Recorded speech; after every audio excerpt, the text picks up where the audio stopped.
G'day guys, welcome back to the channel and welcome back to Build a Nation in Croatia with Hajduk Split. We are on season number 5.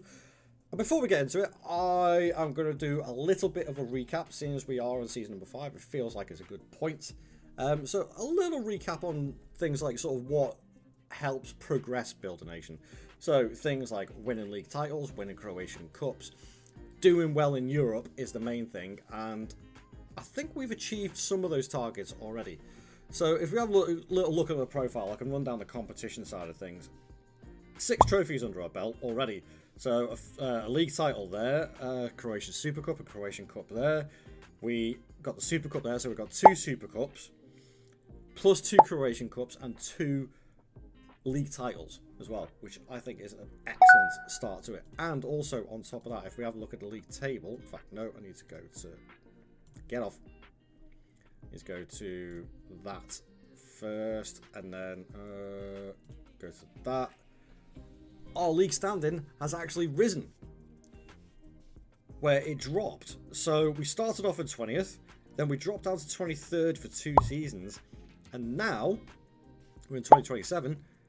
We moved up to 18th. I don't quite know how that happened.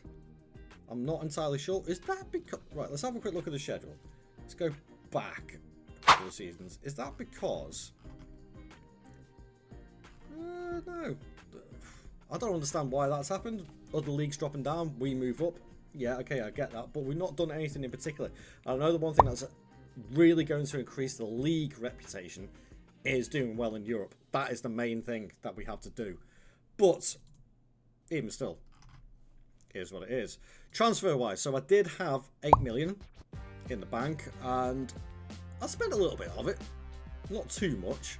I brought in Hristan Petrov from Herenveen, another centre-back, a little bit of cover, again, likes the big games, very consistent.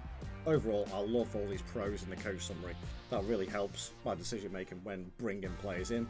So, and he's left-footed as well, so he can play on that left-sided centre-back. A couple of other players did leave. Benaru, he wasn't happy with the game time he's getting. Now, like, Durdov has kind of replaced him, so to speak. So, yep, Durdov went for 500,000 to Brest. Nice. And...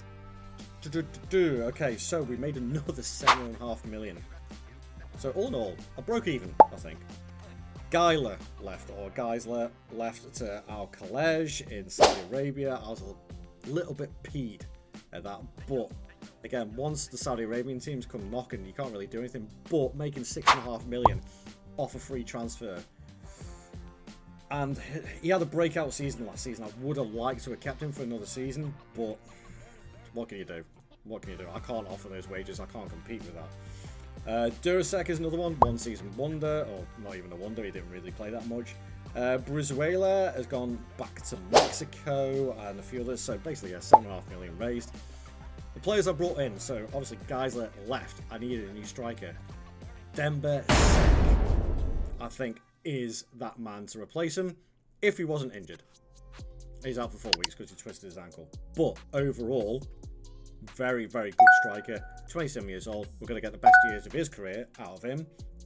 Already hit the ground running. 8 and 8. That's not bad going at all. David Juric is left back cover from Serbia. Again, he is cover. He's not going to be a first team starter, but he will be that squad backup. Very capable of doing that. Played a few games already. As I say, I'll go onto the schedule in a second. Hubert Jaquillo from Millonarios in Colombia. Again, another left back. Him and Duric are going to battle it out, as well as if I go into the squad, come on, as well as Luciano. So I've got 3 left backs. He's unhappy. He wants to start more games. I don't know whether I'm going to let him go just before the transfer deadline. We'll see. We'll see what happens with that. But again, it's his agility, balance, and acceleration that really attracted me. And the fact that he's only 19, he's got a lot of room to grow. So I think he's another player that's only going to get better as well. And then finally, Morris Valancic.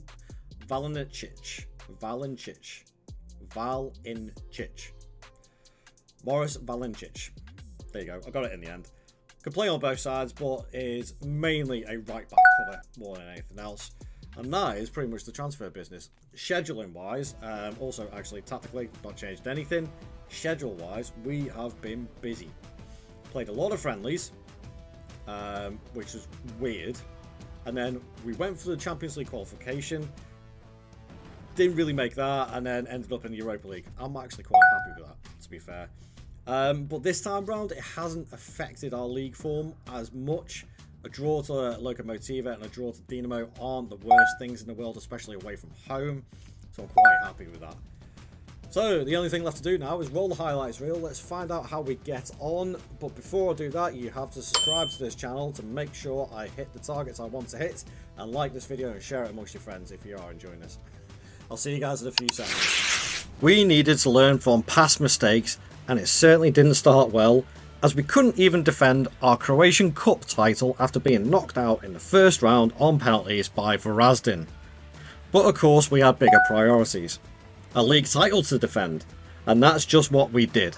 Beating Gorica 4-1, Rijeka 5-1, Osijek 4-0, beating Istra 3-0 and Slaven Belepo 4-2. It wasn't all plain sailing, of course. We took a couple of hits towards the end of the season against Orient and Dinamo Zagreb, but in the end it didn't matter as we romped away with our third league title in 5 years. Of course, we had some European footy to play for.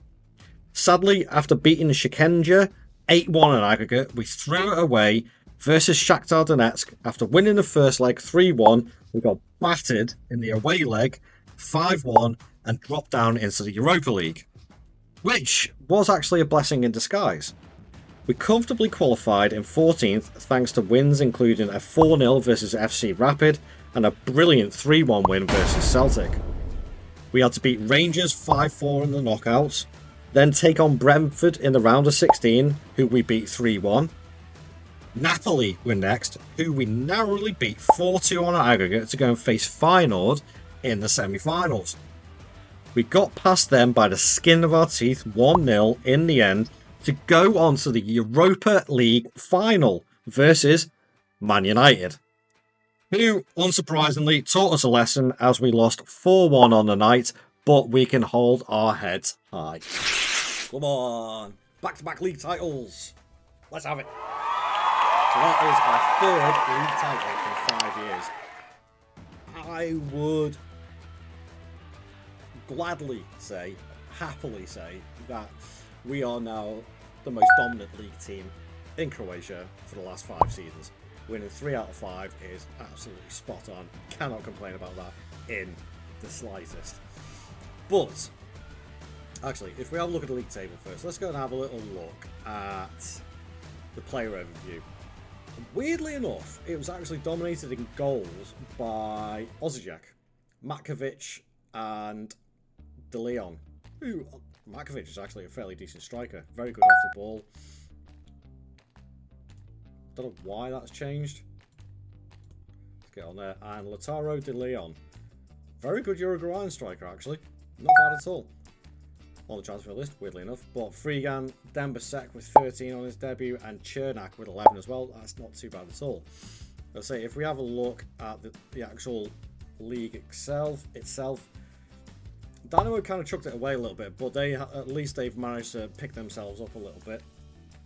But yeah, we just dominated the league again, and it's the only thing that we really had going for us this season, besides the Europa League, and that is to get to the final. I was very, very happy. I was not expecting that in the slightest, and it will do our European reputation no harm whatsoever to get to the final. To get to the final against Man United, it's no great shame to be beaten that way. But what is more disappointing is that Croatian Cup. First round knockout by Varazdin is pathetic, to say the least. I'm not happy about that, so we're going to have to come back stronger for that on season number 6. Speaking of season 6, before we're going to have a look at the squad details, let's have a look at the finances. Oh, that run has helped us out no end. We've got 21 million in the transfer budget and 31 million in the overall balance. We still have no net debt. Oh, that's going to be fun to spend. Who am I going to spend it on? That's the thing. So goals wise, Frigan 26 in 10 assists, Dembasek 25 and 9 on his debut season. 16 and 7 equally for Durdov and Chernak. Durdov, another season of development and another season of just getting better and better. And his value's gone up to 5.2 million now. That's a little bit better, but for me, personally, I think he should be double that at least. But 16 determination, dribbling, finishing, perfect. Utterly perfect. And 36 starts this season as well. He's shown his worth. I love the fact that he's coming through the youth system. 10 and 11 from Sangang. Dusan Matic is another striker who's come through our youth system. I just don't think he's as good. I don't think he's going to make it as well. But he's still chipping in with the occasional assist and goal, so I can't really complain at that. I say he's been at the club all his career. Not played too many games, but yeah, I'm happy with his contribution. It's not too bad at all. Zappa with 7 and 11. Ruiz 6 and 13. 4 and 10 from Puckstrass again. So yeah, all the players are contributing. Really, really happy with that. Really, really good progress. As I say, 5 seasons in, 3 league titles, a couple of Croatian Cups, and a Europa League final. That is really good. That is really, really good, in fact. So, that's season number 5 done and dusted. Thank you very much for watching, guys. Don't forget to leave a like on the video and subscribe to the channel if you did enjoy this. And check out season number 6, which is out the week after this. And I'll see you guys in the next video. Thank you very much for watching. I'll see you later. Ta-ra.